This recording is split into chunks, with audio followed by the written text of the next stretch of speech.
하나님의 말씀은 사도행전 16장 25절과 6절 교독을 하시겠습니다.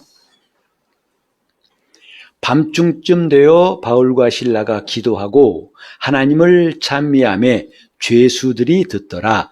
이에 호련히 큰 지진이 나서 옥토가 움직이고 문이 곧 다 열리며 모든 사람의 매인 것이 다 벗어진지라.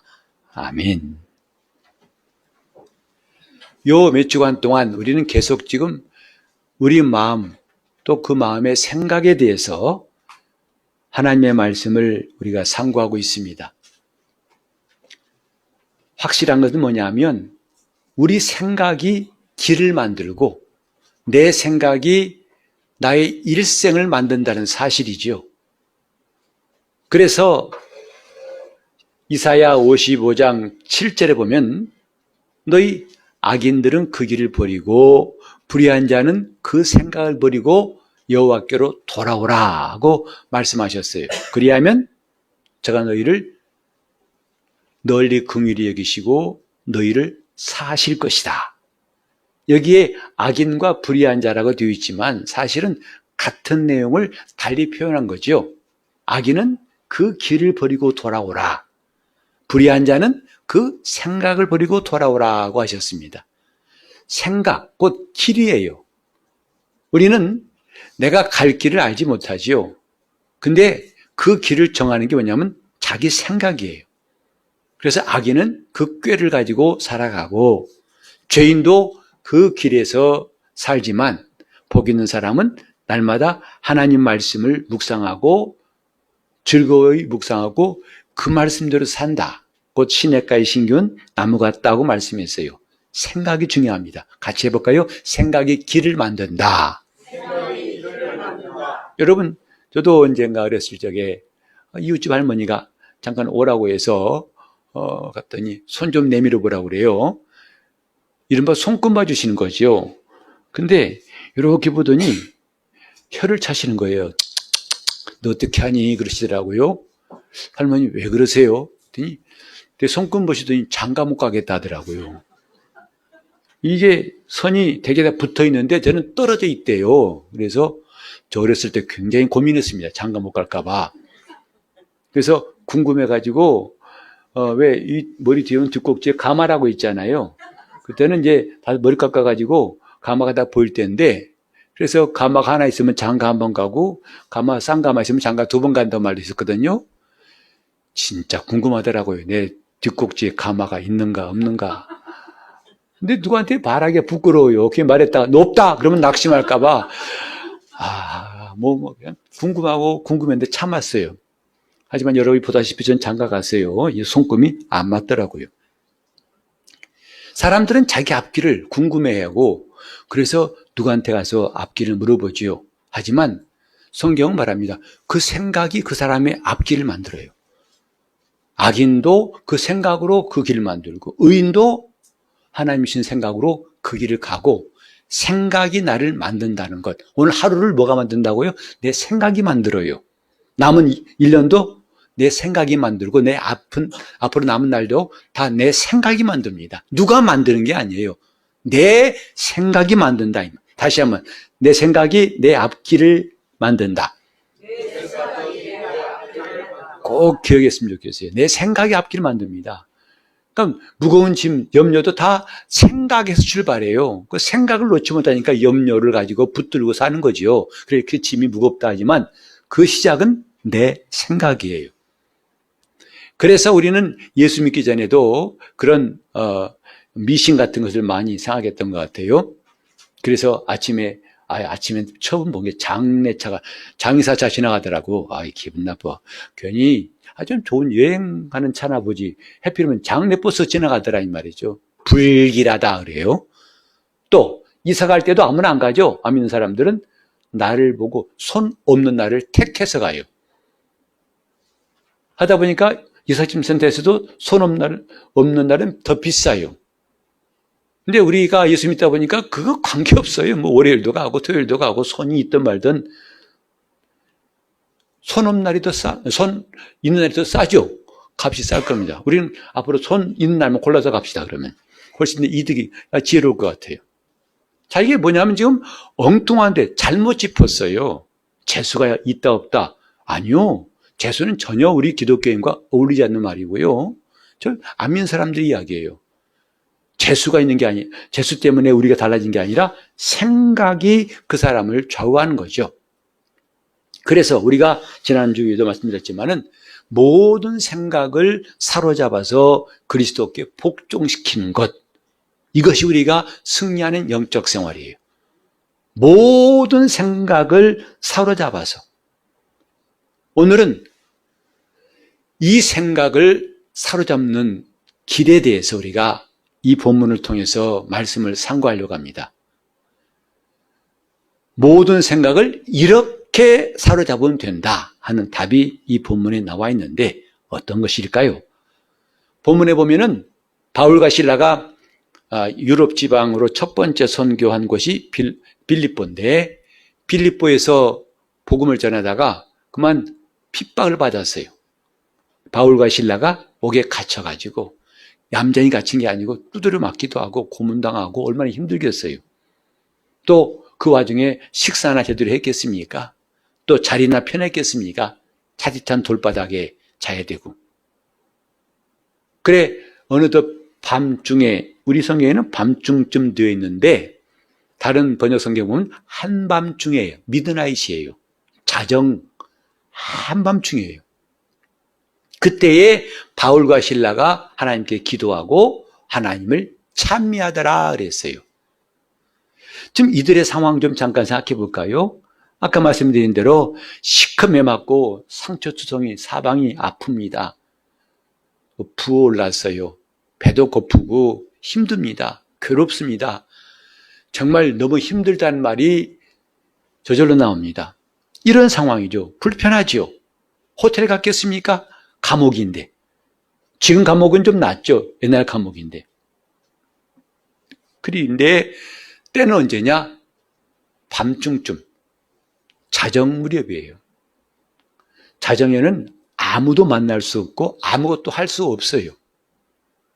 물론 도둑들은 밤에 일하겠지만 빼고는 다 밤중에는 누구하고 연락하기도 뭐하고 도움을 청할 수 없어요. 그래서 성경에도 밤중에 찾아온 친구를 위해서 이웃집과 떡을 구하는 것을 주님 말씀하신 적이 있죠. 그건 굉장히 어려운 신뢰예요. 남에게 가서 부탁한 것은 어렵습니다. 이 감옥과 밤중, 이것은 우리에게 굉장한 깨달음을 줍니다. 바로 2000년 전에 바울과 실라가 감옥에 있었고 우리는 감옥이 없잖아, 우리는 자유하잖아 라고 생각하지 말았으면 좋겠어요. 왜? 성경은 그때나 지금이나 똑같이 우리에게 하시는 말씀, 메시지는 똑같습니다. 사건은 똑같습니다. 역사하신 분은 똑같습니다. 그때 빌립보 감옥에 있던 바울과 실라, 하지만 우리는 눈에 안 보이는 감옥에 살고 있어요. 그래서 공중의 군세 잡은 자 마귀에게 억압돼 가지고 사망의 세력을 잡은 자 마귀에게 종노릇하며 죽기를 두려워 일생 동안 거기에 매여 살았더라고 성경에 말하고 있어요. 심지어는 예수 믿고 난 다음에도 우리는 늘 수시로 원수가 주는 생각에 얽매이고 그게 종노릇할 때가 참 많지 않습니까? 구원받은 다음에도 몸에 종노릇하는 것을 로마서 8장이 경고하고 있잖아요. 우리는 그렇게 살지 말자. 몸에 종노릇하지 말고 육신을 따라 살지 말고 성령을 따라 살자고 하고 있잖아요. 왜? 자칫하면 우리도 어느새 다시 육체의 종노릇하고 있기 때문이죠. 또 밤중이라는 것은 아무도 도울 자가 없는 것이고 도움을 구하기 어려운 것입니다.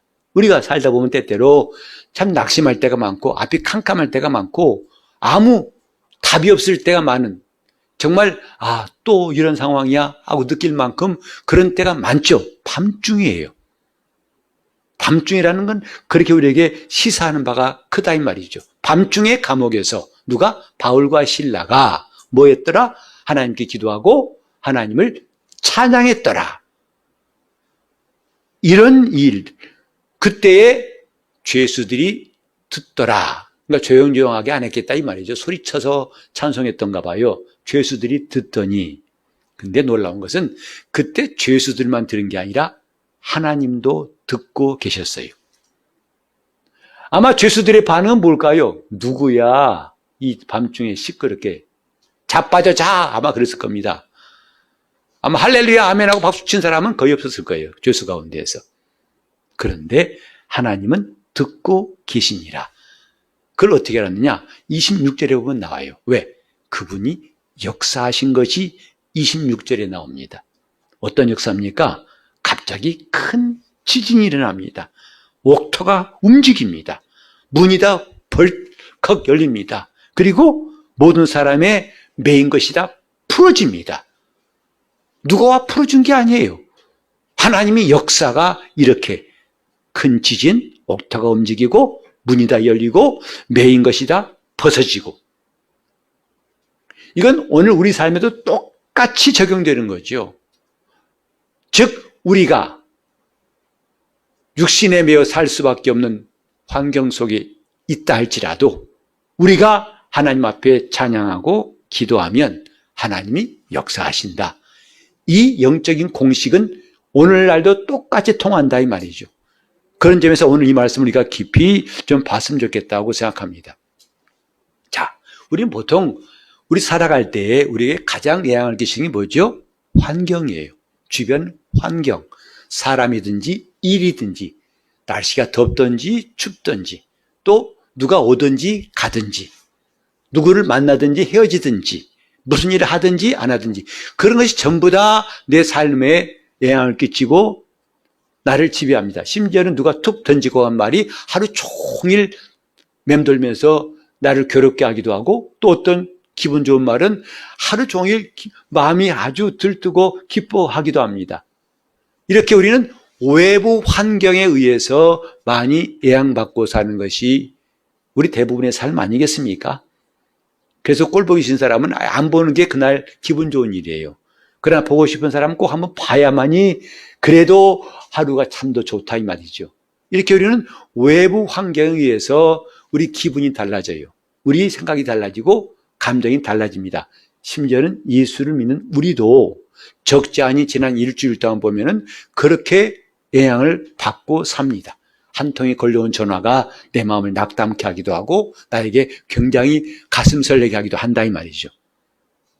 그런데 우리는 꼭 기억할 게 뭐냐면 이렇게 사는 것은 성경 말씀대로라면 육신을 따라 사는 삶이고 예수 그리스도 안에 있는 사람들은 이와는 다르다.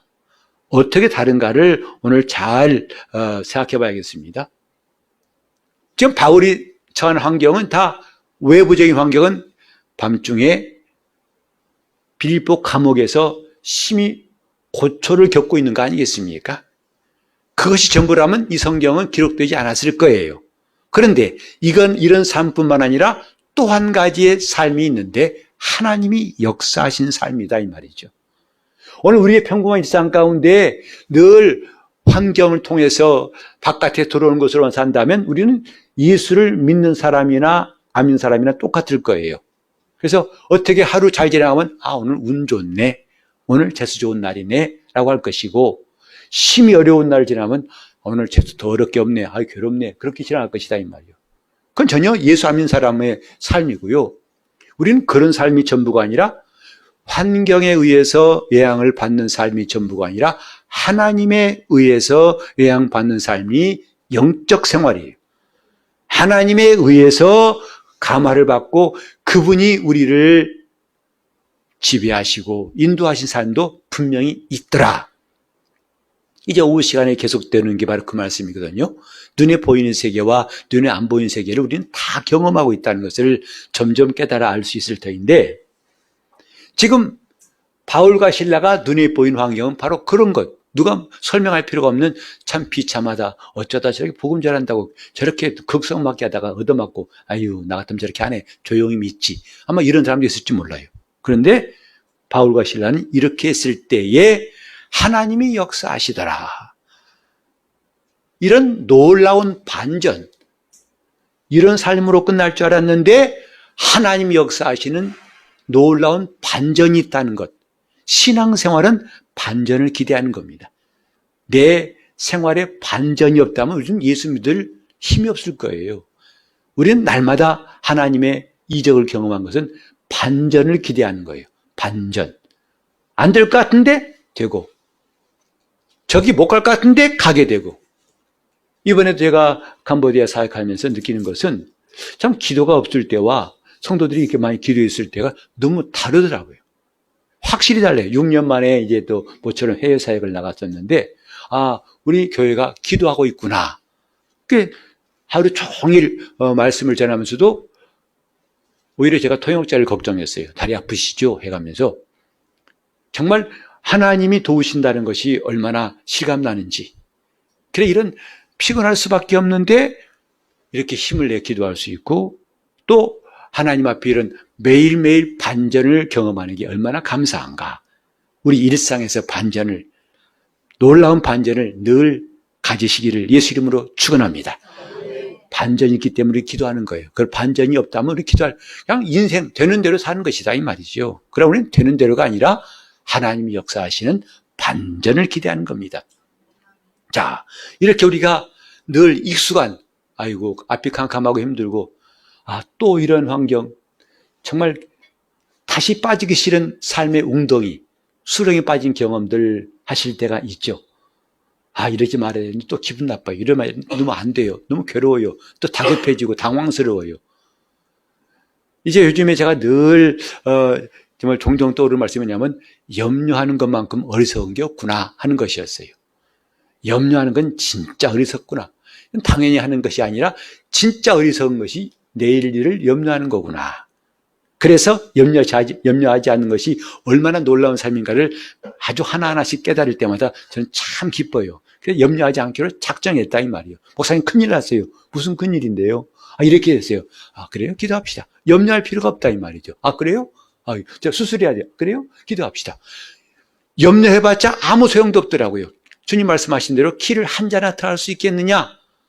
못하지요. 근데 염려를 하지 않으면 길이 생겨요. 그분이 역사하시더라 이 말이죠. 우리는 이렇게 늘 익숙했던 수렁에 빠지고 구덩이에 빠졌던 삶을 이제는 청산하고 새로운 길을 간다는 게 얼마나 재밌는가. 염려하지 않고 사는 게 얼마나 감사한가. 아니, 목사님 어떻게 그렇게 살 수 있어요? 글쎄요, 그런 삶이 있다니까요. 일단 만나보시라니까요. 염려하지 않기로 했다 이 말이죠. 근데 우린 이렇게 바울과 실라가 당한 역경, 어려운 일을 당할 때에 이것저것 생각하지 말자 이 말이에요. 너무 생각이 많아 문제예요. 생각이 너무 많아. 1분에 42개가 아니라 420개 할지 몰라요. 막 번개불처럼 이 생각 저 생각이 순간순간 지나갑니다. 아, 이거 할까 말까, 그만둘까 할까. 이 생각이 너무나 번뇌가 많아가지고 괴롭죠. 그러니까 우리는 어려움을 당할 때마다 갑자기 생각이 많아져요. 생각이 복잡해진다고요. 그때 이것저것 생각하지 말고 또 생각아 마라, 생각아 물러가라 이거 할 것도 근다고 안 물러가더라고요. 그렇게 자기 해놓고도 힘 빠진 일 하지 말고 오늘 이 말씀을 생각하면 참 좋겠어요. 답이 뭐냐? 따라합시다. 그냥. 오늘 이 말은 여러분이 꼭 이 부사는 꼭 기억하고 있어요. 그냥 뭐 할까요? 하나님께 찬미하고 기도합시다. 그냥, 아, 목사님, 어떻게 그냥 이럴 때 무슨 찬송이 나와요. 그때 이 사람 뭐냐면 자꾸 절차를 따지니까 그래요. 아, 내가 기도하려면 첫째로 마음이 차분히 준비돼야 되고 마음이 정결한 심령이 돼야 되고 아무 마음에 걸린 것도 없어야 되고 다 차곡차곡 마치 옷을 개듯이 차곡차곡 되어 있는데 지금 헝클어져 있어요. 옷을 다 헝클어 있네. 이 상태에서 어떻게 해요? 그렇게 한다고요. 그때마다 꼭 기억하세요. 그냥 찬송하세요. 그냥 찬송하세요. 아니, 그러죠. 나 그럴 기분이 아니에요. 그런다고요. 그 말도 나 이해해요. 우리도 막 익숙하게 그렇게 살아왔으니까.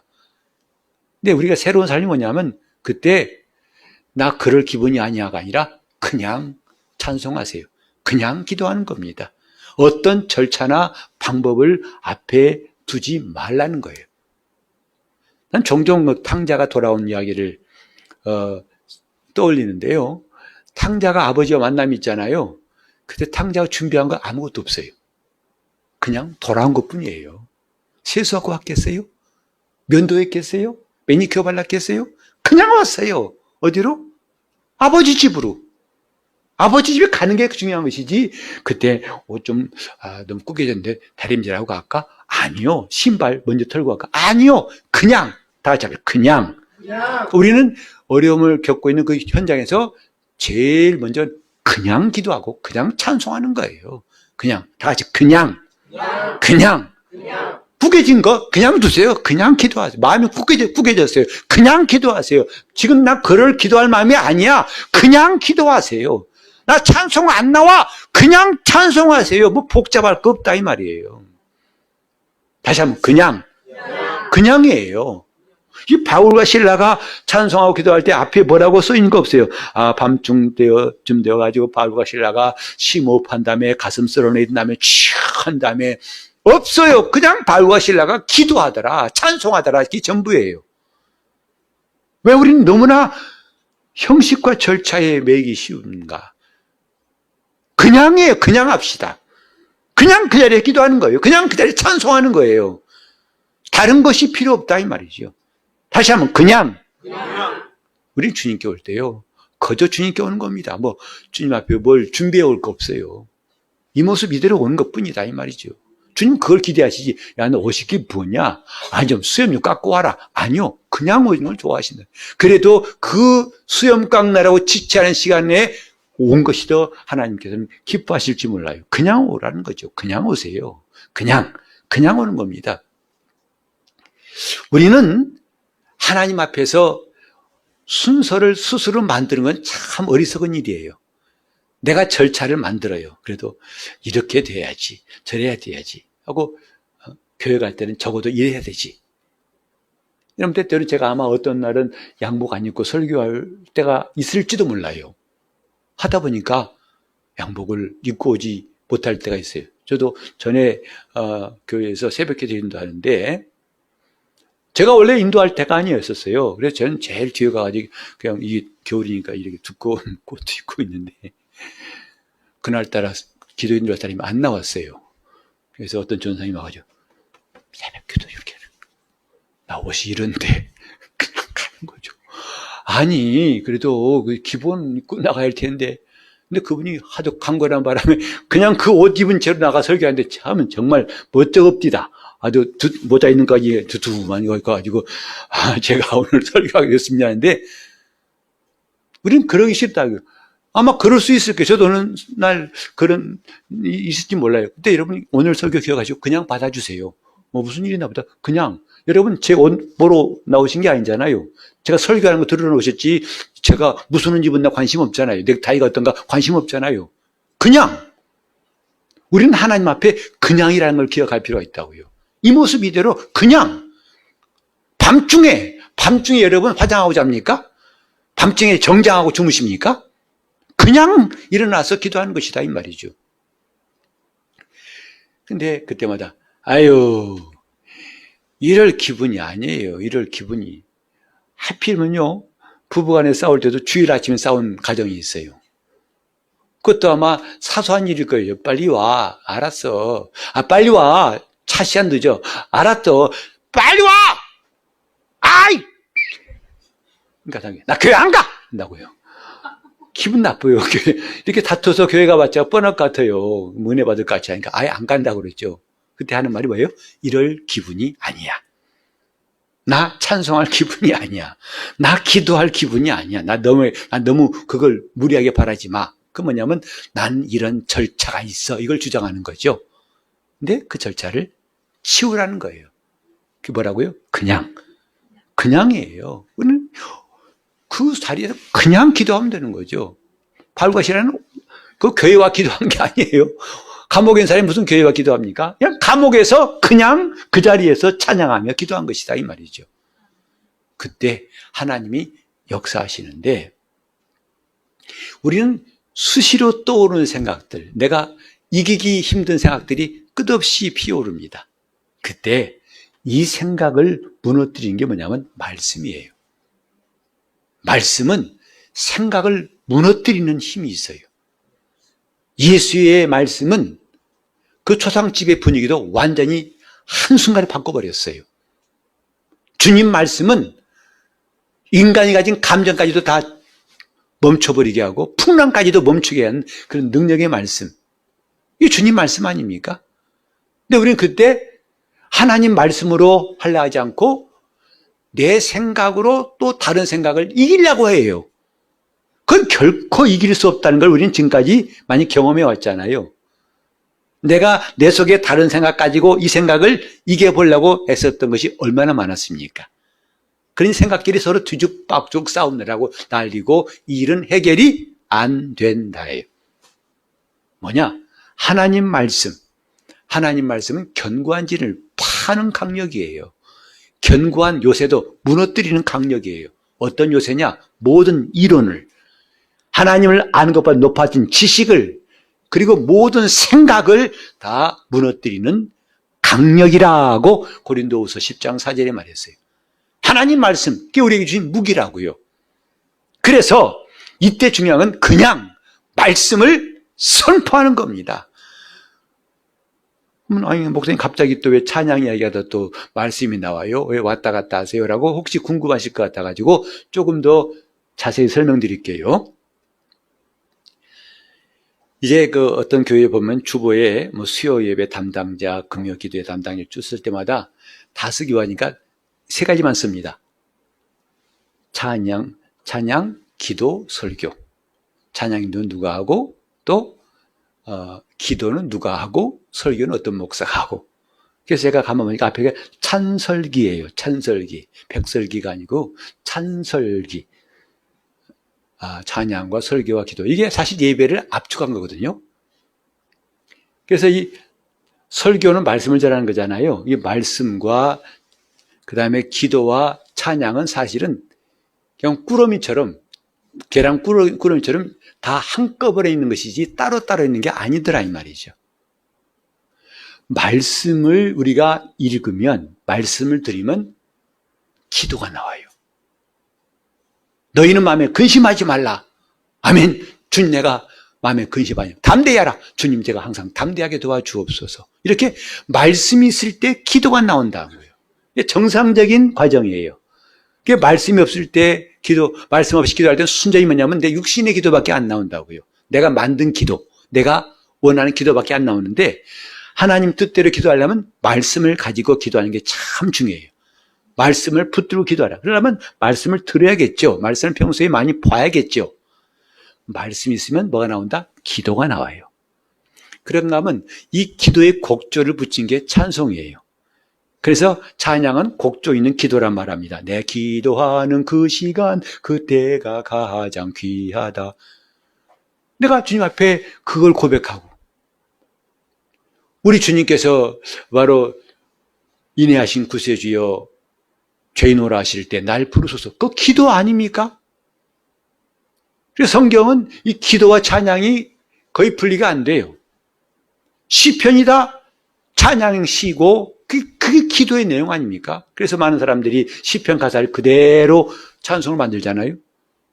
그래서 말씀과 기도와 찬양은 연결되어 있어요. 물 흐르듯이. 말씀이 있으면 기도하게 되고, 기도에 곡조 붙이면 찬양이더라 이 말이죠. 이 세 가지 공통점은 믿음의 언어라는 것입니다. 말씀도 믿음의 언어고, 기도도 믿음의 언어고, 찬양도 믿음의 언어예요. 그러니까 바울이 찬양했다는 것은 찬양만 했다는 것이 아니죠. 그런 믿음이 있어요. 하나님 말씀 믿고, 그리고 또 앞에 기도하고, 그 다음에 찬양하더라 했잖아요. 오늘 우리는 지금 하나님 앞에 이런 강력한 무기, 어떤 무기? 모든 생각을 사로잡아 복종시키는 무기가 있다 이 말이죠. 그게 뭐냐? 먼저 선포하라는 거예요. 말씀과 기도와 찬양이 시작이 뭐죠? 말씀이잖아요. 말씀을 선포하라는 거예요. 선포하세요. 선포하는 거예요. 그럴 기분이 아니에요. 그러니까 그냥 선포하라는 거예요. 준비하지 말고, 옷 입고 오지 말고, 그냥 뭐 치장하지 말고, 그냥 선포하라는 거죠. 기분 따지지 말고. 다시 합시다. 그냥. 그러니까 자꾸 조금도 망설이지 말고, 그냥 하시라 이 말이에요. 그냥. 뭐 하라고요? 말씀을 선포하라는 거죠. 하나님이 내게 이렇게 말씀하셨다.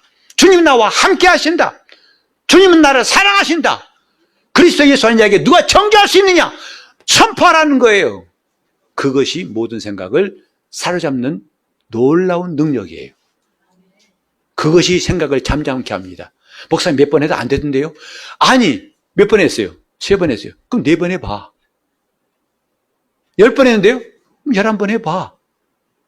하나님 약속은 당신이 안 된다고 부도낼 만한 그런 말씀이 아니니까 그 말씀이 역사할 때까지 해봐. 그건 보장이 되어 있으니까 저는 이렇게 말하고 싶어요. 그냥 하는 겁니다. 말씀을 선포하는 거예요. 말씀을 선포하는 겁니다. 그러면 그 말씀이 내 생각을 지배하고 환경을 지배하게 돼요. 이게 우리 삶의 놀라운 반전이에요. 이걸 안 하고 주여 좀 제발 좀 살려주시고 걱정 근심 사라지게 도와주시고, 이 사람은 38년 돼도 안 될 거예요. 이미 주님은 구체적으로 말씀하셨어요. 성경에 이렇게 답을 말씀하고 있다고요. 이렇게 하면 된다. 근데 그 모르겠고요. 목사님분 하라 하시고 주여 내 마음이 싱숭생숭합니다. 때는 가을입니다.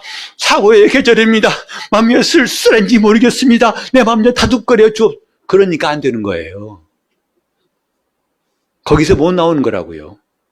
왜? 이 사람은 거기서 나올 마음이 없어요. 그 운동에서 나올, 그 문제에서 나올 마음이 없어요. 어떤 사람이 이런 사람이 있어요. 그러면 그 사람 이제 신방 가보면 이 사람은요, 아픔을 즐기는 것 같아요. 왜? 아프니까 누가 와서, 아이고, 아프시죠? 아이고, 뭐 사가지고, 아프시죠? 그게 좋아요. 그러니까 다 나으면 안 올 거 아니에요. 안 오잖아요. 다 나아버리면 뭐 누가 오겠어요? 사고도 사오지 않을 테니까. 그러니까 아픈 게 좋아요. 아유, 괜찮으세요? 조금 아파요. 그러니까 못 낫는 거예요. 아픔을 아주 누리고 있다 이거예요. 그 병석에서 뭔 일을 하는 거죠. 마찬가지로 우리 지금 그 육신뿐만 아니라 생각도 거기서 못 나와요. 하나님의 말씀을 선포하려니까 아이 나 그럴 기분이 아니야. 아이 나 기분 나빠. 난 지금 다음에 마음이 좀 편안해지면 할게. 그러니까 안 되는 거예요. 그냥 시작하세요. 그냥 하나님 말씀을 선포하면 그때부터 내 생각을 주장하시고 환경을 바꿔주시는 거예요. 자, 우리 주보에 나온 말씀 한번 읽고 갈까요? 하박국 3장 17절 18절도 오늘 바울과 실라가, 그 앞부분은 바울과 실라가 밤중에 감옥에 있는 것 같은 환경이죠. 시작. 비록 무화과 나무가 무성치 못하며 포도나무에 열매가 없으며 감람나무에 소출이 없으며 밭에 식물이 없으며 우리의 양이 없으며 외양간에 소가 없을, 여기까지. 이게 바로 밤중에 필리포 감옥에 있던 바울과 실라와 같고 오늘 우리가 어려움을 당할 때 환경과 똑같다 이 말이죠. 아무것도 없어요. 아무것도 없어요. 그때 바울과 실라가 하나님께 찬양한 것 같이 그 다음에 하박국 이렇게 찬양했죠. 시작. 나는 여호와를 인하여 즐거워하며 나의 구원의 하나님을 인하여 기뻐하리로다. 이게 믿음이라는 거죠. 아니 목사님이 이렇게 없잖아요. 무화과 나무도 무성치 못하고 포도 열매도 없고 그러니 무슨 찬송을 해요? 라고 하겠지만 말이죠. 하나님이 일하시기 원한다면 미리 할 것이 있고 먼저 그냥 할 것이 있다 이 말이죠. 뭐냐? 말씀을 선포하는 거예요. 우리 속담에 떡 줄 사람은 생각도 안 했는데 뭐부터 마신다? 김칫국을 마시는 분들이 있나요? 그 뻘건 김칫국은 좀 짜던데 동치미국이라 합시다. 그냥 떡 줄 사람은 생각도 안 하는데 동치미국부터 마신다. 이런 사람이 있죠. 그러니까 지가 앞서간다는 뜻이라고 말하는데 세상에서는 그렇게 하면 안 된다고 하지만은 영적 생활은 그렇게 하는 게 맞아요. 김칫국부터 마시면 하나님의 떡을 주시더라. 김칫국 마시는 게 뭔가? 말씀을 선포하는 거예요. 그냥 선포하는 거예요. 기분이 어떨지라도 말씀을 선포하는 거예요. 주님은 나의 목자시다. 하나님 나의 아버지시고 주님 나를 떠나지도 버리지도 않는다고 하셨으니 나는 그 말씀을 믿는다. 할렐루야 하고 선포하라는 거죠. 왜? 남들은 저 사람 참 주제도 모르네. 저런 행패 무슨 또 하나님 찾고 있어. 하고 비웃을지라도 그때 들으신 분은 하나님이세요. 나는 그들 들으라고 한 말이 아니고 하나님 들으라고 말했다면 우리는 그런 말에 흔들릴 필요가 없어요. 믿음의 말은 하나님이 들으시고 심지어는 만물도 들어요. 만물도 믿음의 언어는 복종하는 능력이 있어요. 그러니 우리는 김칫국부터 마시자 이 말이죠. 그냥 김칫국부터 마시세요. 그것이 우리가 그렇게 원하는 영적 생활의 승리예요. 부지런히 마시는 겁니다. 부지런히. 안 된다, 안 된다. 다 뭐냐면 내 생각에 지배되고 있는 때 그런 말 나오죠. 우리는 그때 대반전을 일으키자 이 말이에요. 그 자리에서 그냥 하나님 말씀을 막 선포하는 겁니다. 막 선포하는 겁니다. 그래서 끄떡없던데요. 한 번 더 하세요. 그 끄떡없어요. 한 번 더 하세요. 왜? 마침내 될 거니까. 그건 계속 하는 것 뿐이다 이 말이죠. 우리 이렇게 하는 게 황당한 게 아니라요. 영적 세계를 알고 봤더니 주일마다 쭉 하고 있는 게 주일 오후에 한 그건데 황당한 게 아니에요. 이미 하늘에서 그거 이루어졌어요. 우리 주님이 이 땅에 오셔서 다 이루셨어요. 다만 지금 나에게 안 이루어졌을 뿐이에요. 우리는 지금 황당한 거 말하는 게 아니라 이미 그걸 다 주님이 이루셨다니까요. 그걸 내가 가져오는 거예요. 마치 은행에 내가 예금해 놨는데 돈 찾아오는 거예요. 그걸 믿음이라고 그래요. 그러니까 믿음의 말하라니까 황당한 말하라는 게 아니라 이미 이걸 다 이루신 분이 누구다? 하나님이세요. 다 이루어졌어요. 여러분이 낳는 것, 여러분이 고침받고, 여러분이 형통하고, 여러분이 주님께로부터 사랑받는 것, 여러분이 주님의 놀라운 인도받는 것, 안전한 것, 복, 다 주님이 이 땅에 오셔서 이루신 거예요. 성경에 말하기를 부유하신 자로서 가난하게 되신 예수를 생각하라. 이는 너희 가난을 담당하시기 위함이라고 고린도후서에 말씀했어요. 우리 가난마저도 우리는 가난을 우리가 더 이상 숙명으로 여길 필요가 없다는 거지요. 이미 우리에게 다 부여를 주시려고 주님은 부유하신 자가 가난하게 되신 거예요. 근데 나는 가난합니까? 그걸 가져오라는 거죠. 이루신 것을 가져오는 것이 바로 믿음이라고 합니다. 이미 내게 건강도 이루셨어요. 가져오라는 거예요. 믿음이에요.